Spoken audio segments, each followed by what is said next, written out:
Good day, ma'am. My name is Alip Duras from the Eastern Oregon. And today, nais ko pong ibahagi sa inyo ang aking pananaw tungkol sa moral principle na dapat isaalang-alang at gamitin upang hindi na muling gumamit ng mga atomic bomb sa mga digmaan. Alam naman natin na ang paggamit ng atomic bomb ay hindi lamang nagdudulot ng pagkasira sa mga lugar, kundi pati na rin napakalaking pagdurusa ng mga inosenteng tao at walang mga kamalay-malay sa nangyayari sa kanilang paligid, tulad na lamang ng nangyari sa Hiroshima at Nagasaki, na kung saan nagpasabog ng atomic bomb ang bansang Amerika. Maraming mga bata at matandang walang kalaban-laban ang nadamay sa pangyayaring ito. Marami ang nasawi at nawala ng mga mahal sa buhay.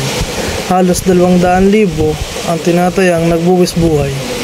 Kung kaya't dapat lamang tapusin na ang paggamit ng atomic bomb sa mga digmaan, sapagkat mayroon pa namang mga ibang paraan upang mawakasan ang digmaan at walang madadamay na inosenteng tao.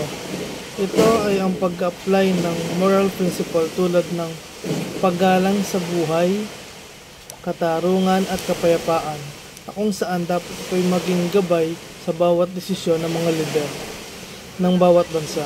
Lagi nating tandaan na ang paggalang sa buhay ng tao ay ang pinakamahalagang prinsipyo. Walang sino mang may karapatang kitilin ang buhay ng marami para lamang manalo sa digmaan.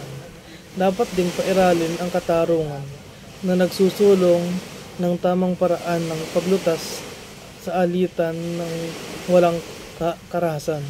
Higit sa lahat, ang kapayapaan ay dapat maging tunay na layunin, ang pagtatapos ng digmaan sa pamamagitan ng pag-unawa, hindi sa pagwasak.